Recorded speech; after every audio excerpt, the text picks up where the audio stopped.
दिनेश ने कॉरिडोर के बीचों बीच खड़े होकर अपने सामने हाँफती हुई लड़की को कठोर और चुभती हुई नजरों से देखते हुए पूछा, तुम्हारी घड़ी में सुबह के 7 बजने में कितनी देर है लड़की? सोनी के हाथ से घबराहट में किताबें जमीन पर गिर चुकी थीं। सर, वो मेरी बस लेट हो गई थी और मुझे क्लास में पहुंचना है। मुझे जाने दो। सोनी ने जमीन पर बैठी अपनी किताबें समेटते हुए घबराहट से जवाब दिया और बिना उसकी तरफ देखे वहां से भागने की कोशिश की। ये यूनिवर्सिटी है, कोई मछली बाजार नहीं जहां तुम अपनी मर्जी से आओ और जाओ। आगे से मेरी क्लास में 1 मिनट की देरी भी तुम्हारे इस कैंपस में आखिरी दिन होगा। दिनेश की भारी और गरजदार आवाज जब कॉरिडोर की दीवारों से टकराई तो सोनी के कदम वहीं जमीन में जम गए। वह गुस्से से अपने पैर पटकती हुई वहां से मुड़ गई। एक तो ये प्रोफेसर नया बिल्कुल शैतान की नस्ल से है। आज ही इसका कुछ बंदोबस्त करना पड़ेगा। सोनी ने दिल में गुस्से से सोचा और क्लास की तरफ जाने के बजाय सीधा कैंपस के गेट की तरफ मुड़ गई, क्योंकि उसकी दोस्त ने उसे एक खास और पहुंचे हुए बाबा का पता दिया था। पिछली रात के 4 बजे मुंबई के एक वाहिद पोस्ट इलाके के पीछे स्थित जर्जर हवेली का भारी दरवाजा एक जोरदार धक्के से टूट कर गिर गया था। अंदर धुएं और सस्ती अगरबत्तियों की घुटन भरी गंध फैली हुई थी। दिनेश ठाकुर ने अपने भारी मिलिट्री बूटों की आहट से वहां की रहस्यमय खामोशी को तोड़ा था। उसके पीछे उसकी स्पेशल टास्क फोर्स के जवान तैनात खड़े थे और उनकी ऑटोमेटिक मशीन सीधे निशाने पर थी। तुम्हारा खेल खत्म हो चुका है ढोंगी। अब तुम्हें पूरी जिंदगी जेल की चक्की पीसनी पड़ेगी। दिनेश ने उस पाखंडी बाबा को, जो मौत के डर से कांपता हुआ जमीन पर बैठा था, अपने जूते से ठोकर मारते हुए कहा, साहब मुझे माफ कर दो, मैं तो बस गरीबों की मदद करता हूँ। मेरा किसी करप्शन या यूनिवर्सिटी के माफिया से कोई ताल्लुक नहीं है। बाबा ने दोनों हाथ जोड़कर गिड़गिड़ाते हुए कहा तो दिनेश की बाघ जैसी आंखों में गुस्सा उभर आया। उसने कड़कदार आवाज में जवाब दिया, गरीबों की मदद या मासूम छात्र छात्राओं को झूठे तावीज देकर लूटना और उनका भविष्य तबाह करना। मुजरिम को पिछले कमरे में बंद कर दो और बाहर पहरा लगा दो। दिनेश ने एक कठोर इशारे से उसे हथकड़ी लगवाई और उसे अंधेरे कमरे में बंद करने का हुक्म दिया। दिनेश ठाकुर दरअसल हायर एजुकेशन कमीशन का एक बहुत ही काबिल अंडरकवर एजेंट था। उसका अभी का मिशन यूनिवर्सिटी कॉलेज को अंदर से बर्बाद करने वाले भ्रष्ट माफिया और इन फर्जी तांत्रिकों जाली बाबाओं के बीच के गठबंधन का पर्दाफाश करना था।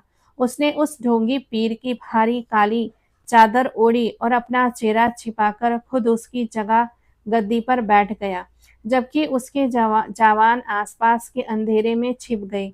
उसे अच्छी तरह पता था कि सुबह यहाँ यूनिवर्सिटी के वो मूर्ख छात्र आएंगे जो इस माफिया के जाल में फंसे हुए हैं। अगले दिन सुबह सुबह सोनी अपने चेहरे पर बड़ा सा दुपट्टा लपेटे हुए उस हवेली में दाखिल हुई और डरी हुई नजरों से चारों तरफ देखा। वो एक बेहद लापरवाह लड़की थी जिसे किताबें पढ़ने से ज्यादा शॉर्टकट पर भरोसा था।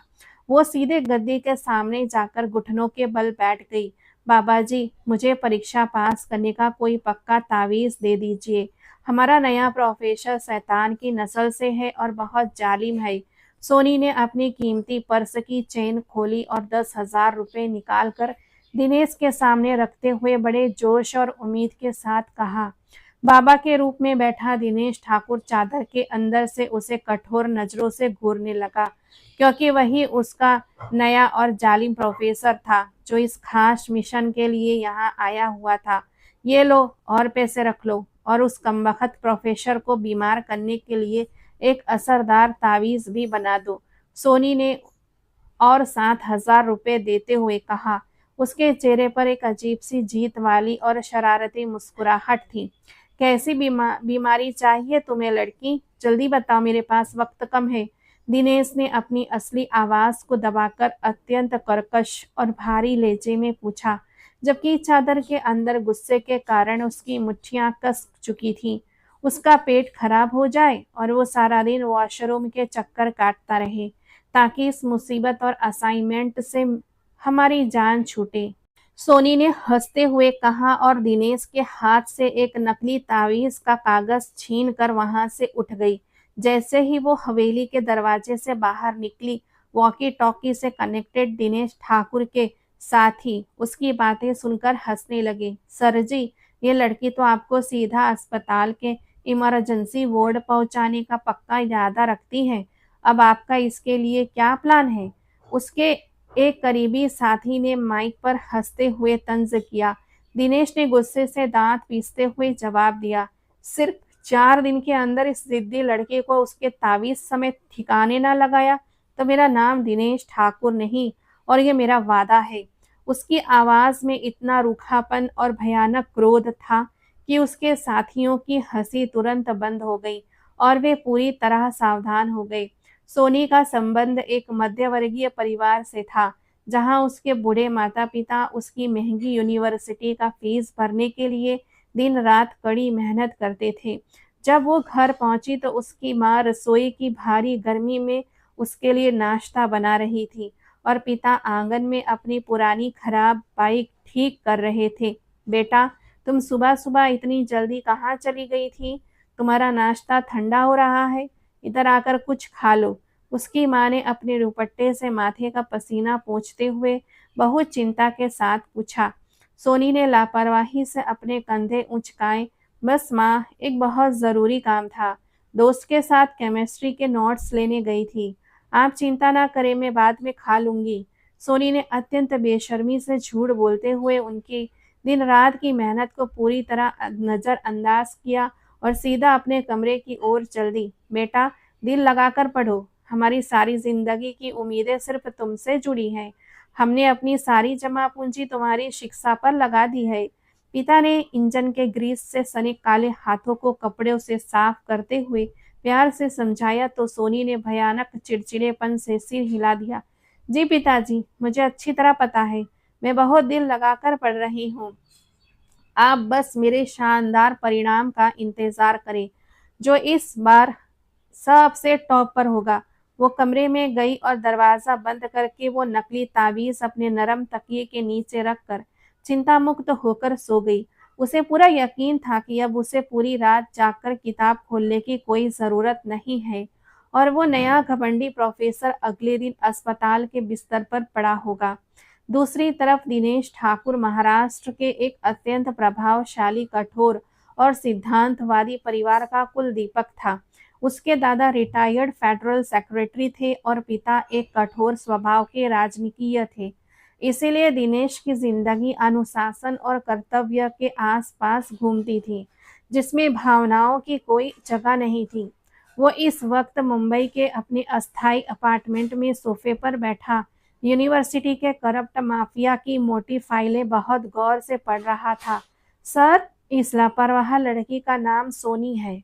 ये केमिस्ट्री डिपार्टमेंट की छात्रा है। इसका सारा पढ़ाई लिखाई का और पारिवारिक रिकॉर्ड इस फाइल में मौजूद है। उसके असिस्टेंट ने लैपटॉप की स्क्रीन उसकी तरफ करते हुए विस्तार से जानकारी दी तो दिनेश ने एक झटके से फाइल बंद कर दी। उसका मकसद सिर्फ उस घटिया सड़क छाप और नकली बाबा को पकड़ना नहीं, बल्कि यूनिवर्सिटी के अंदर मौजूद उन भ्रष्ट कलकरों और प्रोफेसरों को बेनकाब करना था, जो छात्रों से लाखों रुपए लेकर पेपर लीक करते थे। ये बेवकूफ लड़कियां इन माफियों का सबसे आसान शिकार होती हैं, जो मेहनत से भागती हैं और कामयाबी के लिए शॉर्टकट ढूंढती हैं। दिनेश ने ब्लैक कॉफी का मग अपने मजबूत हाथ में लेते हुए गंभीरता से कहा। उसकी गहरी काली आंखों में मिशन पूरा करने का पक्का इरादा था। इसमें इस लड़की को एक ऐसा सबक सिखाना होगा जो बाकी सभी छात्रों के लिए एक चेतावनी भरा उदाहरण बन सके, ताकि भविष्य में कोई दोबारा इन नकली बाबाओं के पास जाने की हिम्मत ना करे। उसने अपने असिस्टेंट को कड़ा निर्देश दिया और अपने नए शिकार यानी सोनी को सही रास्ते पर लाने की प्लानिंग शुरू कर दी। बुधवार की सुबह यूनिवर्सिटी का बड़ा ऑडिटोरियम छात्रों से खचाखच भरा था। हर तरफ एक अजीब सी बेचैनी और खामोशी छाई हुई थी। सोनी अपनी सहेलियों के साथ हंसती खेलती और बातों में मगन पूरे 20 मिनट की देरी से ऑडिटोरियम के बड़े दरवाजे से अंदर दाखिल हुई। उसके चेहरे पर एक अजीब-सी निश्चिंतता थी।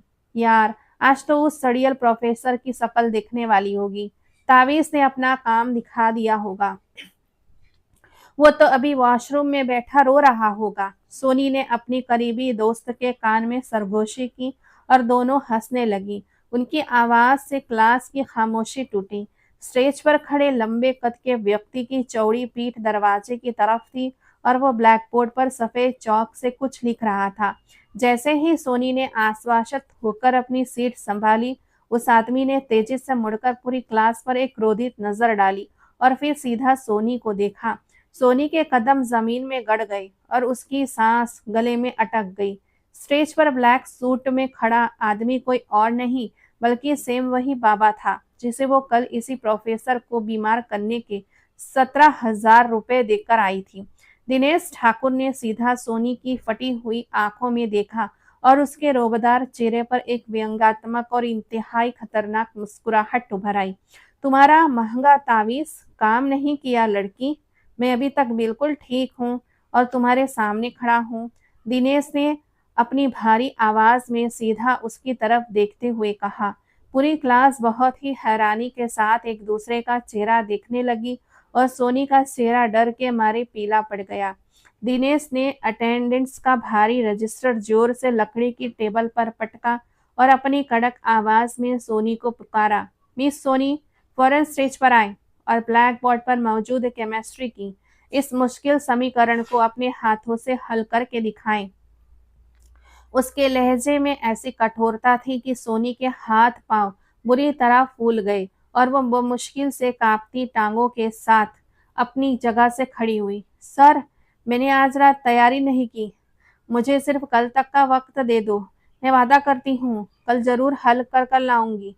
सोनी ने रोती हुई कांपती आवाज में मिन्नत की, लेकिन दिनेश की आंखों में उसके लिए कोई रहम या नरमी नहीं थी। तुम्हारे पास तो परीक्षा पास करने का बहुत ही अनोखा और कीमती तरीका मौजूद है सोनी। फिर इस साधारण से सवाल को हल करने में क्या परेशानी हो रही है? जल्दी से मारकर पकड़ो और बोर्ड पर लिखो। दिनेश ने ताना मारते हुए कड़वी बात कही और सोनी के कांपते हुए हाथ में जबरदस्ती ब्लैक मार्कर थमा दिया। सोनी का दिमाग बिल्कुल सुन्न हो चुका था। पूरी क्लास की चुपती हुई नजरें उस पर जमी थी। पूरे 3 मिनट की चुप्पी के बाद भी वो बोर्ड पर एक वर्ड तक नहीं लिख पाई। तुम जैसी निकम्मी लड़कियां अपने गरीब माँ बाप की मेहनत की कमाई को नकली तावीज़ों पर बर्बाद कर देती हो, लेकिन एक बार भी बुक खोल के पढ़ने की तकलीफ उठाना मंजूर नहीं करती।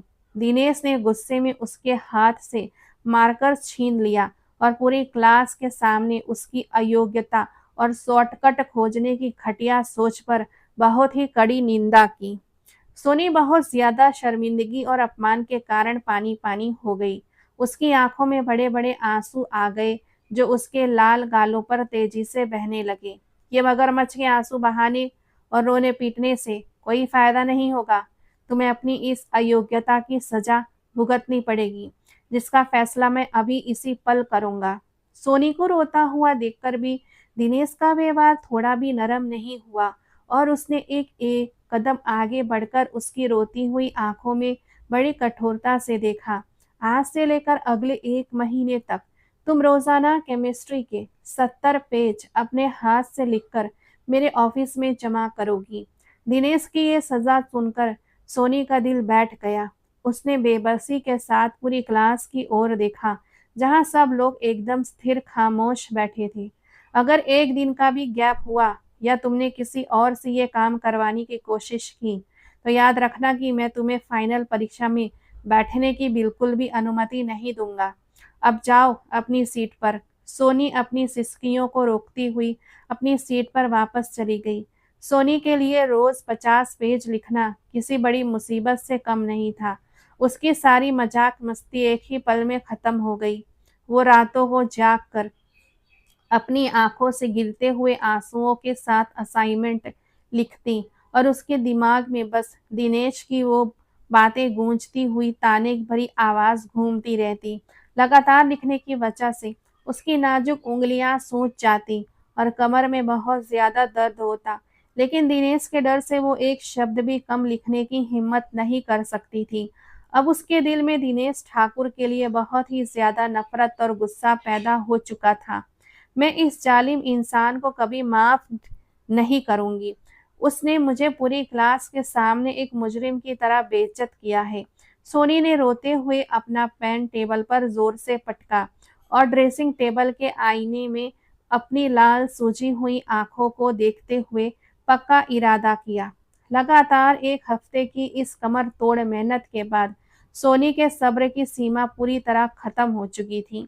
उसने फैसला किया कि वो दिनेश को उनके इस अहंकार और कठोरता का मजा चखाकर रहेगी। उसने अपनी एक फ्रेंड के साथ मिलकर कैफेटेरिया के एक कोने में बैठकर एक बहुत ही भयानक योजना बनाई। दिनेश रोज दोपहर ठीक 11 बजे स्टाफ रूम में अपने लिए एक कप कड़क चाय बनवाता था। ये उसकी पुरानी आदत थी। सोनी ने अपने कजिन के मेडिकल स्टोर से गोलियां चुपके से हासिल की।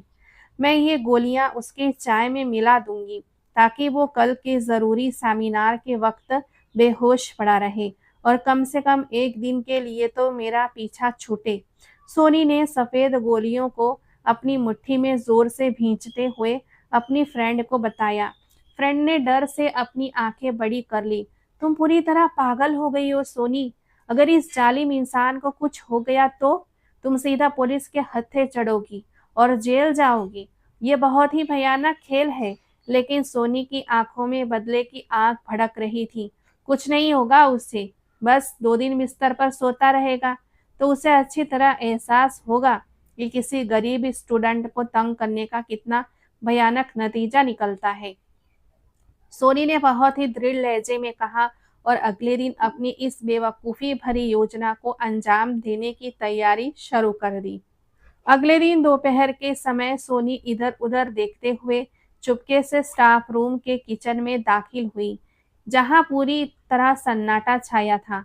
वहां मार्बल की स्लैब पर दिनेश का खास सफेद कप रखा था, जिसमें चाय तैयार थी और उसमें से भाप निकल रही थी। उसने जल्दी से दरवाजे की तरफ देखा और कांपते हाथों से 2 गोलियां चाय में मिला दी, जो गर्म चाय में तुरंत घुल गई। अब आएगा असली मजा, मिस्टर दिनेश। तुम्हारी सारी अकड़ और रौब इस एक कप चाय के साथ ही हमेशा के लिए खत्म हो जाएगा। सोनी ने अपने मन में एक विजेता की तरह सोचा और मुस्कुराते हुए बाहर निकलने के लिए मुड़ी। लेकिन तभी अचानक दिनेश अपना कोट पहनने दरवाजे पर आकर खड़ा हो गया। सोनी घबराहट में तेजी से पीछे हटी और उसका हाथ वहीं रखे दूसरे कप से टकरा गया, जो सीधे जमीन पर गिरकर जोर की आवाज के साथ टूट गया। तुम यहाँ किचन में छुपकर क्या कर रही हो? और ये तुमने क्या तोड़ा है लड़की? दिनेश ने बहुत ही गुस्से से पूछा और उनकी तेज चुभती हुई नजरें सोनी के घबराहटते हुए पसीने से भीगे चेहरे को देखने लगी। सर, वो मुझे बहुत तेज सिरदर्द था और मैं अपने लिए चाय लेने आई थी। मुझसे गलती से ये कप गिर गया। मुझे माफ कर दो। सोनी ने घबराहट में झूठ बोला और उसने अपने कांपते हुए ठंडे हाथों को पीछे छिपाने की नाकाम कोशिश की। दिनेश ने स्लैब पर रखी चाय के उस कप को गौर से देखा जिसमें से भाप उठ रही थी और फिर सोनी की तरफ एक कदम बढ़ाया। तुम्हारा सर दर्द कर रहा है तो कोई बात नहीं, ये चाय जो कप में रखी है इसे खामोशी से पी लो ताकि तुम्हारा दर्द कम हो जाए। दिनेश ने बहुत ही कठोर और दो टुक लहजे में उसे वहीं चाय पीने का आदेश दिया, जिसमें सोनी ने खुद अपने हाथों से गोलियां मिलाई थी। नहीं सर, मैं थोड़ी देर बाद पी लूंगी। मुझे अभी केमिस्ट्री की क्लास में जाना है। मुझे बहुत देर हो रही है। सोनी ने वहां से भागने का बहुत बहाना बनाया, लेकिन दिनेश ने दरवाजे का रास्ता अपने चौड़े वजूद से मुकम्मल तौर पर रोक लिया। मैंने कहा, ये चाय इसी वक्त पियो सोनी। मुझे अपनी बात दोहराने की बिल्कुल आदत नहीं है और तुम ये बात जानती हो। दिनेश की आवाज में ऐसी धमकी थी कि सोनी के पास उसका हुक्म मानने के सिवाय कोई दूसरा रास्ता नहीं बचा था। उसने कांपते हाथों से वो गर्म चाय पकड़ी और दिनेश की नजरों के सामने खड़े होकर उसे घूंट-घूंट पीने लगी। चाय का हर घूंट उसके सूखे गले में जहरीले कांटों की तरह चुभ रहा था, लेकिन वो दिनेश की शिकारी नजरों से बच नहीं सकती थी। उसने एक ही लंबी सांस में कप खाली किया और कांपते हाथों से टेबल पर रखकर तेजी से दरवाजे से बाहर निकल गई। दिनेश ने खाली कप को देखा और उसके चेहरे पर एक रहस्यमयी और गहरी मुस्कुराहट उभर आई, जैसे वो उसके हर प्लान को जानता हो। चाय पीने के ठीक 25 मिनट बाद सोनी लाइब्रेरी के एक कोने में बैठकर अपनी अधूरी असाइनमेंट पूरी करने की नाकाम कोशिश कर रही थी, लेकिन उसका सिर बुरी तरह से चकरा रहा था। दवा ने दिमाग पर अपना असर दिखाना शुरू कर दिया था। किताब के काले अक्षर सफेद पन्नों पर तैरते हुए और डबल महसूस हो रहे थे। उसकी आंखें नींद के बोझ के से बंद हो रही थीं। मुझे फौरन यहाँ से निकलना चाहिए, इससे पहले कि मैं यहाँ सबके सामने गिर जाऊं और मेरा तमाशा बने। सोनी ने धुंधलाए हुए दिमाग के साथ सोचा और कुर्सी का सहारा लेकर उठने की कोशिश की, लेकिन उसकी टांगों ने मुकम्मल तौर पर साथ छोड़ दिया। वो एक भारी लकड़ी के टेबल से जोर से टकराकर बेहोश होकर जमीन पर गिर पड़ी और उसकी सारी किताबें आस-पास बिखर गई। इत्तेफाक से दिनेश उसी वक्त एक रेफरेंस बुक ढूंढने लाइब्रेरी के उस सुनसान हिस्से में आया था, जहां सोनी जमीन पर गिरी पड़ी थी। उसने सोनी को जमीन पर गिरे देखा तो उसकी सारी कठोरता और गुस्सा एक ही पल में गायब हो गया। सोनी, आंखें खोलो, क्या हुआ तुम्हें? होश में आओ, उठो यहाँ से। दिनेश बहुत ही तेजी से उसकी तरफ लपका और उसका ठंडा पड़ता चेहरा थपथपाते हुए उसे फौरन होश में लाने की कोशिश की। जब जब सोनी ने कोई जवाब नहीं दिया और उसका सिर एक तरफ ढुलक गया, तो दिनेश ने फौरन उसकी कलाई पकड़कर नब्ज चेक की, जो बहुत सुस्त चल रही थी। ऐसी स्थिति और खतरे को समझते हुए उसने सोनी को फौरन अपने मजबूत बाजुओं में उठाया और सीधा खड़ा हो गया। वो तेजी से लाइब्रेरी के दरवाजे से निकला और लंबा कॉरिडोर पार करता हुआ सीधा मेडिकल रूम की तरफ भागा। उसके चेहरे पर एक अजीब सी परेशानी और डर था, जो उसकी इंतहाई कठोर व्यवहार के बिल्कुल उलट था। नर्स, जल्दी से डॉक्टर को इमरजेंसी कॉल करो, इसे फौरन ट्रीटमेंट की जरूरत है। दिनेश ने मेडिकल रूम का दरवाजा जोर से ढकेलते हुए सोनी को बिस्तर पर लिटाया और डॉक्टर ने फौरन आकर सोनी की जांच की और उसका पेट साफ करके इलाज शुरू कर दिया, जबकि दिनेश परेशानी से वहीं खड़ा रहा। पूरे 3 घंटे बाद जब सोनी को होश आया, तो उसने खुद को मेडिकल रूम के नरम बिस्तर पर ड्रिप लगे हुए पाया। उसके सिर में हथौड़े बजने जैसा तेज दर्द था और उसका पूरा जिस्म टूट रहा था, जैसे किसी ने उसे लाठियों से मारा हो। उसने धीरे धीरे अपनी आंखें खोली तो सामने दिनेश को एक कुर्सी पर बैठा पाया, जो लगातार उसे ही देख रहा था। उसके चेहरे पर थकान और एक अजीब सी परेशानी साफ दिख रही थी। तुम्हें थोड़ा सा भी अंदाजा है कि तुमने क्या बेवकूफी की थी? दिनेश ने बहुत ही कठोर लेकिन चिंता भरे अंदाज में उसे डांटा तो सोनी को फौरन याद आया कि उसने स्टाफ रूम में किचन में क्या किया था। सर, मुझे प्लीज माफ कर दो, मैं बस आपकी रोज की डांट और असाइनमेंट से तंग आ गई थी। मेरा इरादा आपकी जान लेना नहीं था। सोनी ने रोते हुए अपने जुर्म स्वीकार किए और शर्मिंदगी से अपना सिर झुका लिया, क्योंकि उसके पास सफाई के लिए कोई दलील नहीं थी। किसी की जान के साथ खेलना ये कोई मजाक नहीं होता सोनी। तुम अपनी लापरवाही और गुस्से में बहुत दूर निकल गई हो। दिनेश की भारी आवाज में उस वक्त गुस्से से ज्यादा दुख था, जिसने सोनी के पत्थर दिल पर बहुत गहरा असर किया। सोनी को अपनी जिंदगी में पहली बार शिद्दत से एहसास हुआ कि दिनेश सिर्फ एक क्रूर और घमंडी प्रोफेसर नहीं है, जिससे वो इतनी नफरत करती थी, बल्कि उस कठोर रूप के अंदर एक बहुत ही जिम्मेदार और रक्षक करने वाला इंसान भी छिपा है, जिसने आज अपने अहंकार को भुलाकर उसकी जान बचाई थी। वो चुपचाप आंसू बहाते हुए उनकी कड़वी लेकिन सच्ची बातें सुन रही थी। उसे अपनी घटिया हरकत पर ऐसी शर्मिंदगी महसूस हुई जिसकी कोई भरपाई नहीं थी। तुम आज सीधा घर जाओ और आराम करो। तुम्हारी रोजाना की असाइनमेंट की सजा मैंने आज से खत्म कर दी है, लेकिन आइंदा जिंदगी में ऐसी हरकत मत करना। दिनेश अपनी जगह से उठा और सोनी की तरफ एक आखिरी बार नजर डालकर मेडिकल रूम के दरवाजे से बाहर निकल गया। उसके जाने के बाद सोनी देर तक बिस्तर पर लेटी छत को घूरती रही और उसकी उलझी हुई सोचें बदलने लगी। उस दिन के बाद सोनी के दिल में दिनेश की कठोरता का डर तो रहा, लेकिन उसके साथ ही एक अजीब सा आदर और नया सम्मान भी पैदा हो गया। उसने शॉर्टकट ढूंढने वाले अपने बर्ताव पर गंभीरता से सोचना शुरू किया और अपनी पढ़ाई पर पूरा ध्यान देने की कोशिश करने लगी। ये बदलाव शुरुआती और छोटा जरूर था, लेकिन दिनेश की डांट और फिर उसकी सुरक्षा ने सोनी को सच्चाई का असली आईना दिखा दिया था। अस्पताल वाली घटना को बीते हुए पूरे 6 दिन हो चुके थे।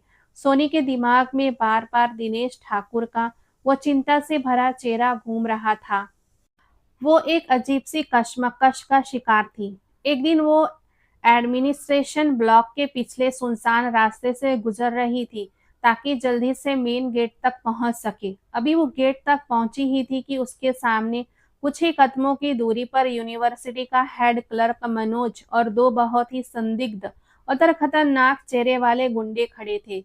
वो छुपकर उनकी बातें सुनने लगी। मनोज जी, हमें इस बार पूरे 7 लाख रुपए कैश चाहिए, क्योंकि केमिस्ट्री का फाइनल पेपर निकालना कोई बच्चों का खेल नहीं है और नया प्रोफेसर दिनेश बहुत कठोर इंसान है। सोनी का दिल तेजी से धड़कने लगा। तुम पैसों की फिक्र मत करो पिंटू, मुझे बस वो पेपर कल रात तक हर हाल में मेरे हाथ में चाहिए। मेरे पास बहुत से अमीर छात्रों की लिस्ट तैयार है जो इसके लिए मुंह मांगी कीमत देने को तैयार है। मनोज ने अपने माथे का पसीना पोंछते हुए लालच भरे अंदाज में जवाब दिया।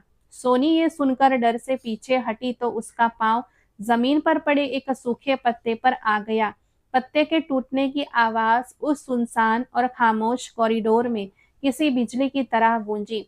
आवाज सुनकर उन तीनों ने चौंक कर मुड़कर देखा और मनोज की तेज नजरों ने अंधेरे में छिपने की कोशिश करती सोनी को फौरन पहचान लिया।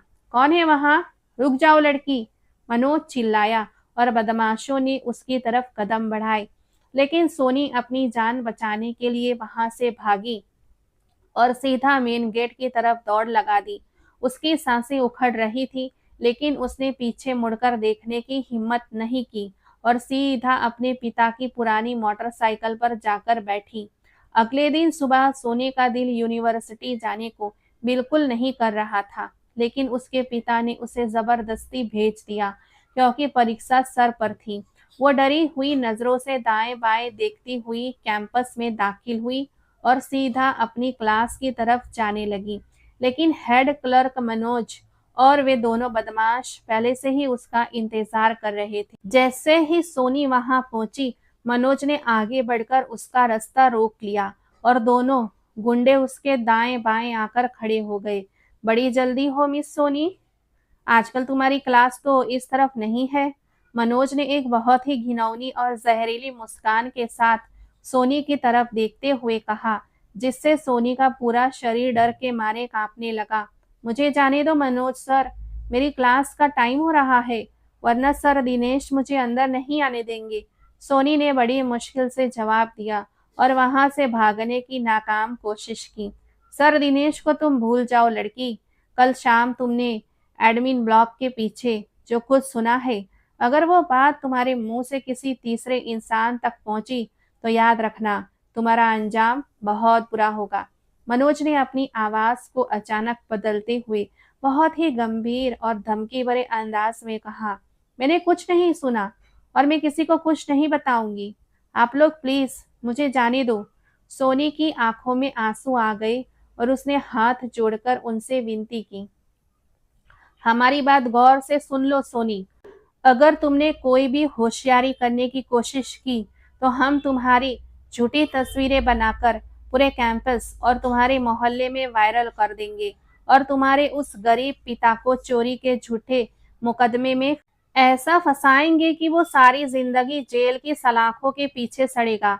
एक बदमाश ने आगे बढ़कर सोनी को धमकी दी तो सोनी के पैरों तले से जमीन निकल गई। वो कॉरिडोर में खड़ी रो रही थी जब अचानक कदमों की भारी आवाजें सुनाई दी। उसने नजर उठाकर देखा तो वही दोनों बदमाश उसे ढूंढते हुए वहां तक आ पहुंचे थे। उनके चेहरों पर इंतहाई भयानक घिनौनी मुस्कुराहटें थी। क्या हुआ मिस सोनी, अभी से रोना शुरू कर दिया? हमने तो अभी अपना असली खेल शुरू भी नहीं किया।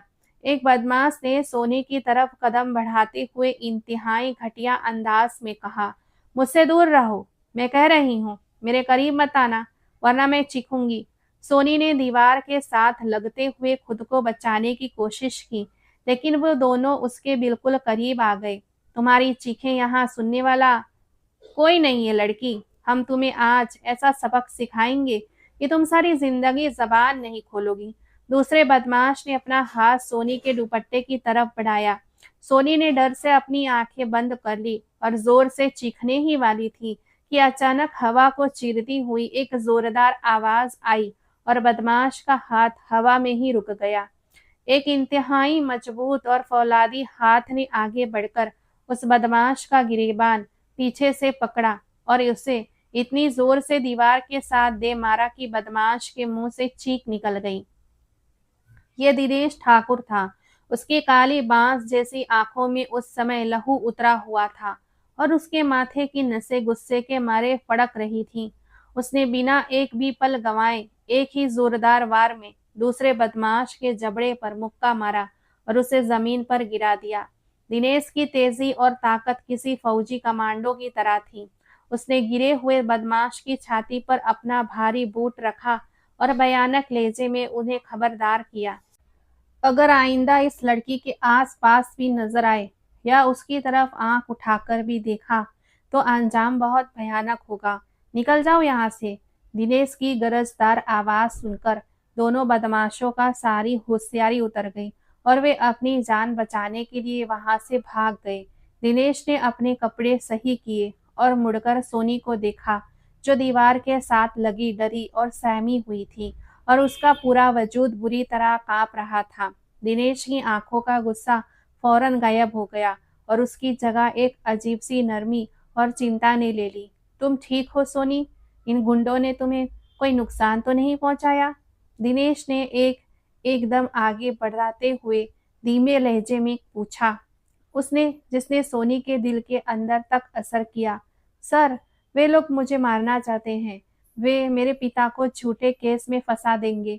मुझे बचा लो सर, मैं बहुत डर गई हूँ। सोनी रोते हुए दिनेश के सामने हाथ जोड़कर बोली, जब तक दिनेश ठाकुर जिंदा है, कोई तुम्हारे पिता को हाथ भी नहीं लगा सकता। तुम घबराओ मत और मेरे साथ चलो, दिनेश ने निर्णायक अंदाज में कहा और उसे अपने साथ चलने का इशारा किया। दिनेश सोनी को कॉरिडोर से निकालकर सीधा अपने प्राइवेट ऑफिस ले गया और दरवाजा अंदर से लॉक कर दिया। उसने सोनी को सोफे पर बिठाया और खुद फ्रिज से पानी की बोतल निकालकर गिलास में पानी डाला। उसने पानी का गिलास सोनी के कांपते हाथों में दिया और खुद सामने वाली कुर्सी पर बैठ गया। सोनी ने 2 घूंट पानी पिया तो उसका डर कुछ कम हुआ और उसकी सांसें सही होने लगी। अब मुझे विस्तार से बताओ कि वे दोनों गुंडे तुम्हारे पीछे क्यों पड़े थे और तुम उनसे क्यों डर रही हो? दिनेश ने अपने हाथ आसपास में जोड़ते हुए अत्यंत गंभीरता से पूछा। सर, कल शाम मैंने हेड क्लर्क मनोज को उन दोनों के साथ केमिस्ट्री का पेपर 7 लाख में बेचने की डील करते सुना था और उन्होंने मुझे देख लिया था। आज सुबह उन्होंने मुझे धमकियां दी है कि अगर मैंने किसी को बताया तो वो मुझे बदनाम कर देंगे। सोनी ने रोते हुए सारी सच्चाई दिनेश के सामने बयां कर दी। दिनेश ने खामोशी से उसकी सारी बात सुनी और फिर अपनी कुर्सी से उठकर अपनी अलमारी तरफ बढ़ा। उसने अलमारी के लॉकर से एक खास किस्म का पहचान पत्र निकाला और सोनी के सामने टेबल पर रख दिया।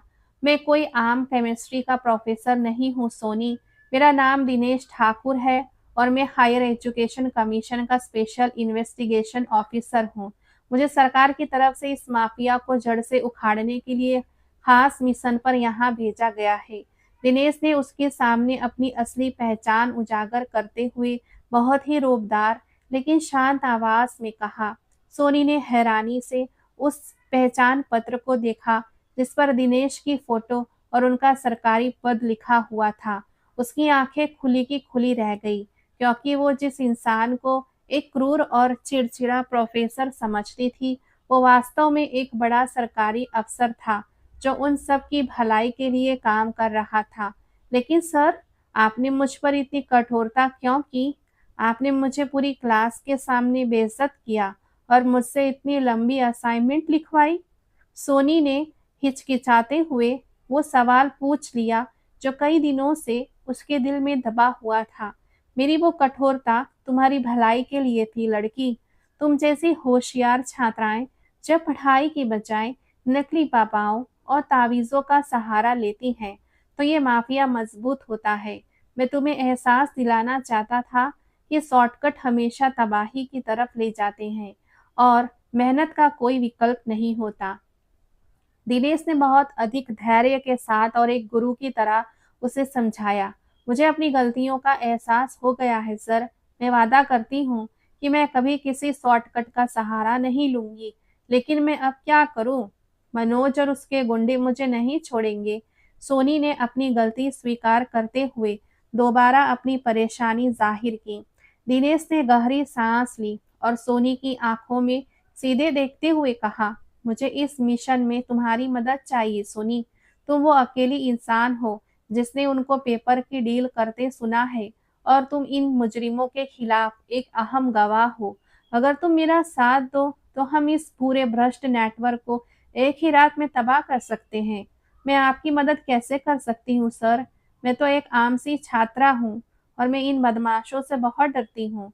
सोनी ने घबराहट से अपने हाथ मलते हुए कहा, डर इंसान को तब तक कमजोर करता है जब तक वो उसका सामना नहीं करता। सोनी, तुम्हें बस वो करना है जो मैं तुम्हें कहूंगा। बाकी इन गुंडों को कैसे संभालना है वो मेरा काम है। दिनेश ने उसका हौसला बढ़ाते हुए उसे यकीन दिलाया। सोनी ने दिनेश की आंखों में एक सच्चाई, सुरक्षा और कर्तव्य निष्ठा देखी। उसे महसूस हुआ कि इस मजबूत इंसान के साथ खड़े होकर वो दुनिया के किसी भी खतरे का मुकाबला कर सकती है। उसने अपने सारे डर और कायरता को एक तरफ रख दिया और एक गहरी सांस लेकर अपना सर हाँ में हिला दिया। मैं तैयार हूँ सर। आप बताइए मुझे क्या करना होगा? मैं आपके इस मिशन में आपका पूरा साथ दूंगी।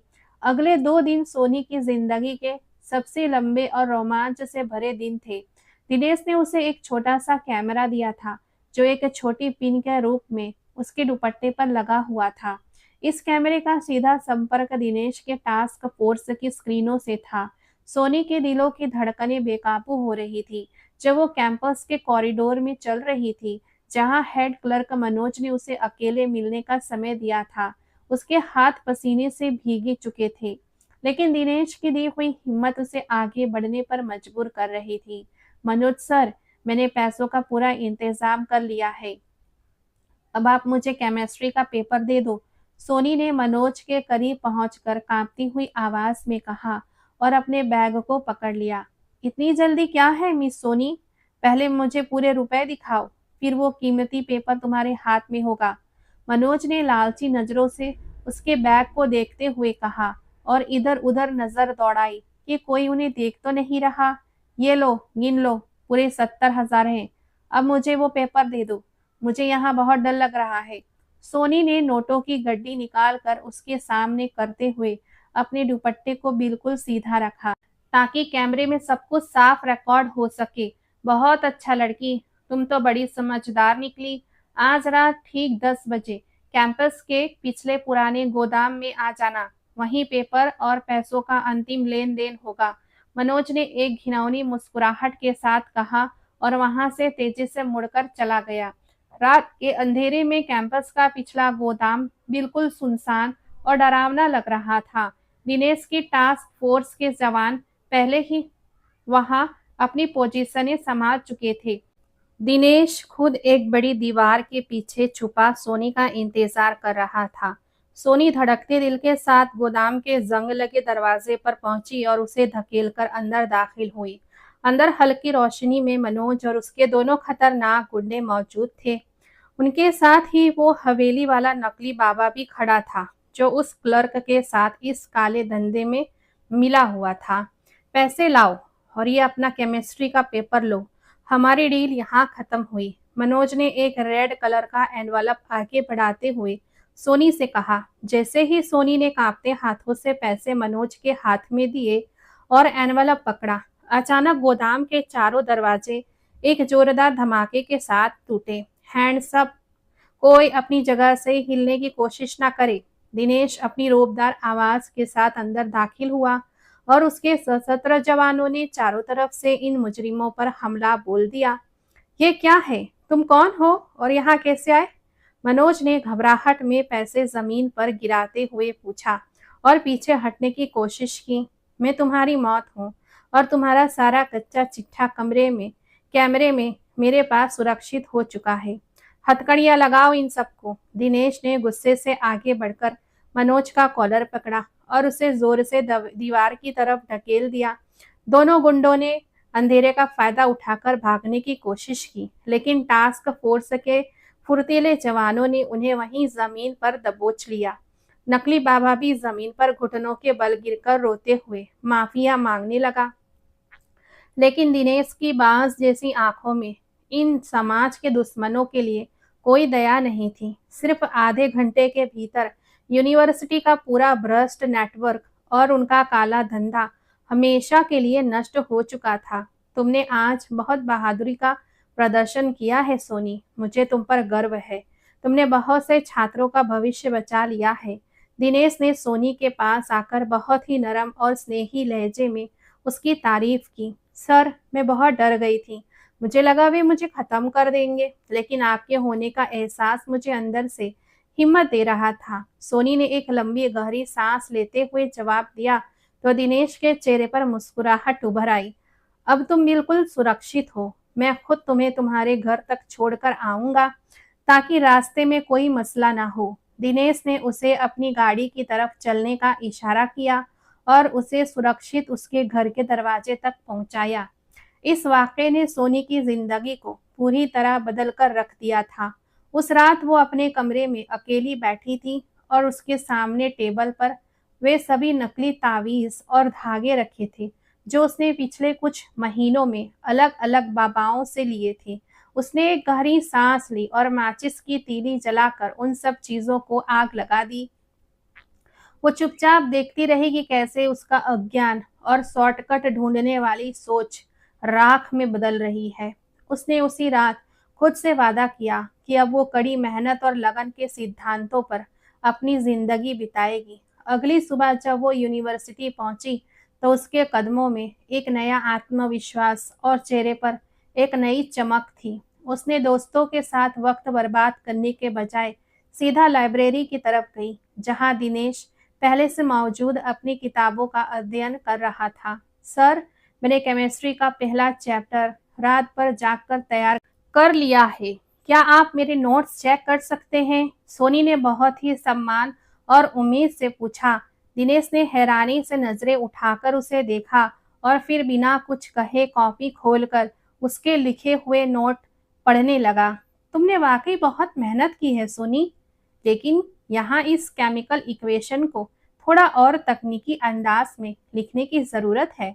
दिनेश ने अपने लाल पेन से सुधार करते हुए उसे प्यार से समझाया। उस दिन के बाद से ये उन दोनों का रोज का नियम बन गया। दिनेश ने उसकी आगे की पढ़ाई की देख रेख की पूरी जिम्मेदारी बहुत खुशी के साथ उठा ली थी। दिनेश का वो क्रूर दिखने वाला कठोर स्वभाव अब एक बेहद दयालु और प्यार करने वाला गुरु की चिंता और पूरे ध्यान में बदल चुका था। तुम्हें इस टॉपिक पर और रिसर्च करनी चाहिए। तुम में बहुत पोटेंशियल है सोनी, बस मेहनत से जी मत चुराया करो। दिनेश उसे एक मोटी सी रेफरेंस किताब देते हुए कहता तो सोनी मुस्कुराकर सिर हिला देती। मैं आपको कभी मायूस नहीं करूंगी सर, मैं इस बार टॉप करके दिखाऊंगी। इन दोनों के बीच अब गुरु और शिष्य का रिश्ता एक गहरी दोस्ती और एक बिना कही गई मोहब्बत में बदल चुका था। सोनी को दिनेश की अपने फर्ज के प्रति ईमानदारी और उसकी रक्षा करने के तरीके से बेपनाह प्यार हो गया था। वो रातों को जागकर पढ़ाई करती तो उसे दिनेश का मुस्कुराता हुआ चेहरा याद आता, जिसने उसे शॉर्टकट के अंधेरे से निकालकर रोशनी की तरफ मोड़ा था। दूसरी तरफ दिनेश, जो अपनी सारी जिंदगी जज्बात को अपने करीब नहीं फटकने देता था, अब सोनी की मासूमियत और उसकी सच्ची मेहनत का दीवाना हो चुका था। वो अनजाने में सोनी की क्लास का बेसब्री से इंतजार करता और उसे लाइब्रेरी में अपने सामने पढ़ते देखकर उसकी दिन भर की सारी थकान दूर हो जाती।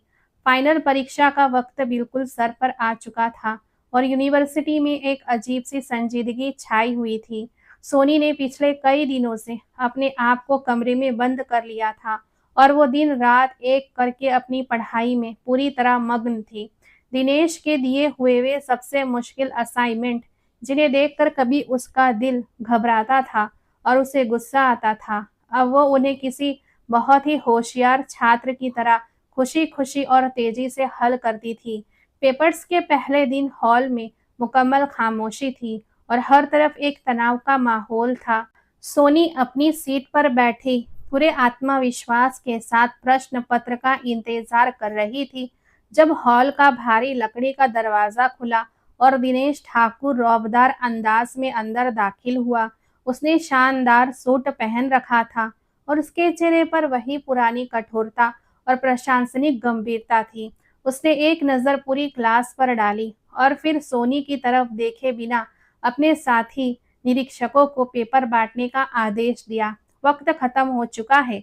सभी स्टूडेंट्स फौरन अपनी पेन टेबल पर रख दो और अपने पर्चे जमा करवाएं। दिनेश की गूंजती हुई आवाज पूरे हॉल में सुनाई दी तो सबने जल्दी-जल्दी अपने पर्चे समेटने शुरू कर दिए। सोनी ने बहुत ही आत्मविश्वास के साथ अपना पर्चा मोड़ा और अपनी जगह से उठकर सीधा दिनेश की टेबल की तरफ बढ़ी। सर, ये मेरा पर्चा है और मुझे पूरा यकीन है कि इस बार मेरी केमिस्ट्री की कोई भी इक्वेशन गलत नहीं होगी। आप खुद चेक कर लीजिएगा। सोनी ने अपना पर्चा उसके हवाले करते हुए एक आत्मविश्वासी और हल्की सी मुस्कुराहट के साथ कहा, तुम्हारा ये बेपनाह भरोसा तुम्हारे फाइनल रिजल्ट में भी नजर आना चाहिए सोनी। मैं पेपर चेक करते वक्त किसी को कोई छूट नहीं दूंगा, ये बात याद रखना। दिनेश ने बिल्कुल पेशेवर और कठोर रवैये के साथ पर्चा पकड़ा और बहुत ही गंभीर अंदाज में जवाब दिया, आपको मुझे कुछ कोई छूट देने की जरूरत नहीं पड़ेगी सर। सच्ची मेहनत अपना फल खुद मांग लेती है और मेरा काम बोलेगा। सोनी ने फौरन जवाब दिया और फक्र से सिर उठाकर हॉल से बाहर निकल गई। उसे अब किसी भी तरह के डर, कायरता या किसी शॉर्टकट की जरूरत नहीं थी, क्योंकि रातों को जागकर की गई उसकी कड़ी मेहनत साफ दिखाई दे रही थी। परीक्षा के बाद का समय बहुत ज्यादा बेचैनी में बीता और आखिरकार वो महत्वपूर्ण दिन आ ही गया जब नतीजों की आधिकारिक घोषणा होनी थी। एडमिनिस्ट्रेशन ब्लॉक के नोटिस बोर्ड के सामने छात्रों की एक बहुत भीड़ जमा थी। सोनी बहुत तेज धड़कते दिल के साथ अपनी दोस्त का हाथ जोर से पकड़े हुए इस भीड़ को चीरती हुई आगे बढ़ी। उसकी नजरें लिस्ट पर नीचे से नहीं बल्कि बिल्कुल टॉप से शुरू हुई और सबसे ऊपर अपना नाम और रोल नंबर साफ अक्षरों में देखकर उसकी आंखें खुशी से फैल गई। सोनी, तुमने तो वाकई कमाल कर दिया। तुमने पूरे केमिस्ट्री डिपार्टमेंट और यूनिवर्सिटी में टॉप किया है। उसके दोस्त ने खुशी से चीखते हुए उसे जोर से गले लगा लिया। आसपास खड़े सभी छात्र उसे बहुत हैरानी और ईर्ष्या भरी नजरों से देखने लगे। मुझे खुद यकीन नहीं आ रहा, ये सब वाकई मेरी मेहनत का नतीजा है। मैंने आखिरकार ये कर दिखाया। सोनी की आंखों में खुशी के आंसू आ गए और वो फौरन मुड़कर अपने घर की तरफ भागी ताकि ये शानदार खुशखबरी सबसे पहले अपनी माँ और पिताजी को सुना सके कि मैंने पूरी यूनिवर्सिटी में टॉप किया है। मेरा नाम मेरिट लिस्ट में सबसे ऊपर है। सोनी ने घर के आंगन में दाखिल होते ही खुशी से चिल्लाते हुए कहा तो उसकी माँ ने दौड़कर उसे गले लगा लिया और पिताजी ने खुशी से आगे बढ़कर उसका माथा चूमा। मुझे अपनी बेटी पर हमेशा से बहुत गर्व था। तूने आज हमारा सिर पूरे मोहल्ले और खानदान में गर्व से ऊंचा कर दिया है बेटा। पिताजी ने अपनी नम आंखों को हाथों से साफ करते हुए उसे बहुत सारा आशीर्वाद दिया। उसी शाम सोनी के छोटे से घर में एक अजीब सी खुशी का माहौल था और उसकी माँ किचन में उसकी पसंदीदा खीर बना रही थी जब अचानक उनके घर के बाहर लगी पुरानी घंटी बजी। सोनी के पिता ने हैरानी से जाकर दरवाजा खोला तो बाहर खड़े लोगों को और सामने का मंजर देखकर वहीं दरवाजे पर ठिठक कर रह गया। बाहर दिनेश ठाकुर अपने खास गौरव और बहुत ही रोबदार व्यक्तित्व के साथ खड़ा था और उसके साथ उसके बड़े सरकारी अफसर माता-पिता भी मौजूद थे। उनके कीमती कपड़ों, उनकी गाड़ियों और उनके उठने-बैठने के तरीकों से उनका ऊंचा और अमीर खानदानी बैकग्राउंड बिल्कुल साफ दिखाई दे रहा था। नमस्ते, मेरा नाम सूरज ठाकुर है और मैं दिनेश का पिता हूँ। क्या हम कुछ मिनट के लिए अंदर आ सकते हैं? दिनेश के पिता ने बहुत ही शालीनता और पूरे इज्जत से पूछा, तो सोनी के पिता ने फौरन घबराहट और हैरानी के मिले-जुले जज्बात के साथ उन्हें अंदर आने का रास्ता दिया। जी जी, बिल्कुल अंदर आए। यह हमारा छोटा सा और साधारण सा घर है। सोनी की माँ, जल्दी से मेहमानों के लिए चाय और मिठाई का प्रबंध करो। उन्होंने फुर्ती से मेहमानों का अपने छोटे लेकिन बहुत ही साफ सुथरे ड्राइंग रूम में बिठाया और खुद उनके सामने आदर से बैठ गई। देखिए भाई साहब, हम बिल्कुल सीधे साधे लोग हैं और हमें बातों को बिना वजह घुमा फिरा कर कहना नहीं आता। हम सीधे मुख्य बात पर आते हैं। दिनेश के पिता ने चाय का कप टेबल पर रखते हुए बहुत ही गंभीरता और सम्मान के साथ अपनी बात शुरू की। दिनेश ने हमें आपकी होनहार बेटी सोनी के बारे में सब कुछ विस्तार से बताया है। उसकी अथक मेहनत, उसकी बहादुरी और उसकी सच्चाई ने हमारे कठोर बेटे का दिल पूरी तरह जीत लिया है। उन्होंने सोनी के पिता की तरफ देखते हुए कहा, जो ये सब सुनकर हैरानी और खुशी से समंदर में गोते खा रहे थे। हम यहाँ आपके घर अपनी फैमिली और अपने बेटे दिनेश के लिए आपकी बेटी सोनी का रिश्ता मांगने आए हैं। अगर आपको ये रिश्ता मंजूर हो तो हमारे लिए ये बहुत गर्व की बात होगी। पूरे कमरे में एक बहुत ही सुखद और शांति से भरी खामोशी छा गई। ये हमारे लिए बहुत बड़ी खुशखबरी और सम्मान की बात है साहब जी। दिनेश जैसा अपने फर्ज को समझने वाला, बहादुर और ईमानदार इंसान मेरी बेटी के लिए ईश्वर के किसी बड़े वरदान से कम नहीं। हमें ये रिश्ता पूरे दिल और जान से स्वीकार है। सोनी के पिता ने खुशी के आंसुओं के मुश्किल से रोकते हुए बिना किसी देरी के ये रिश्ता स्वीकार कर लिया। ठीक 2 महीने बाद सोनी और दिनेश की शादी मुंबई के एक बहुत ही प्रतिष्ठित और शानदार बैंक्वेट हॉल में हो रही थी। सोनी लाल रंग के बहुत ही खूबसूरत और भारी दुल्हन के ड्रेस में सजी हुई थी। उसके चेहरे पर खुशी की एक अनोखी चमक थी। दूसरी तरफ दिनेश गोल्डन कलर की कीमती शेरवानी पहने अपने उसी खास रौब और दबदबे के साथ स्टेज पर मौजूद था। लेकिन आज उसकी आंखों की वो पुरानी चुभने वाली सख्ती पूरी तरह से एक गहरे और सच्चे प्यार में बदल चुकी थी। दोनों के मैरिज सर्टिफिकेट पर हस्ताक्षर करने के बाद जब सब लोग बधाई देने में व्यस्त थे, दिनेश अपनी जगह से उठकर सोनी से के बिल्कुल करीब आकर खड़ा हो गया। उसने थोड़ा सा झुककर सोनी के कान में एक अर्थपूर्ण और मुस्कुराहट भरी सरगोशी की। तुमने मुझे परीक्षा पास करने का तावीज दिया था ना सोनी, लेकिन मेरा दिल चुराने का तावीज तुमने मुझ पर कब और कैसे आजमा लिया, मुझे तो इसका बिल्कुल पता ही नहीं चला। दिनेश के इस अचानक और खूबसूरत सवाल पर सोनी का चेहरा लाल हो गया और वो स्वाभाविक रूप से मुस्कुरा दी। मैंने कोई जाली तस्वीर नहीं किया सर, बस आपकी उस कठोरता ने मुझे मेहनत करना सिखा दिया और शायद मेरी वही सच्चाई मेहनत ही मेरी असली तावीज़ थी जिसने आपको हरा दिया। सोनी ने हंसते और मुस्कुराते हुए मोहब्बत से जवाब दिया। दिनेश ने उसे एक गहरी नज़र से देखा जिसमें सिर्फ और सिर्फ उसके लिए मोहब्बत थी। उनकी आंखों में एक दूसरे के लिए मुकम्मल भरोसा था और इस तरह उनकी ज़िंदगी का एक नया और इंतहाई खूबसूरत सफ़र अपने शिखर पर शुरू हो गया। तो दोस्तों, कहानी पसंद आई हो तो वीडियो को लाइक, शेयर और चैनल को ज़रूर से सब्सक्राइब करिएगा। हम फिर मिलेंगे एक नई और दिलचस्प कहानी के साथ। धन्यवाद।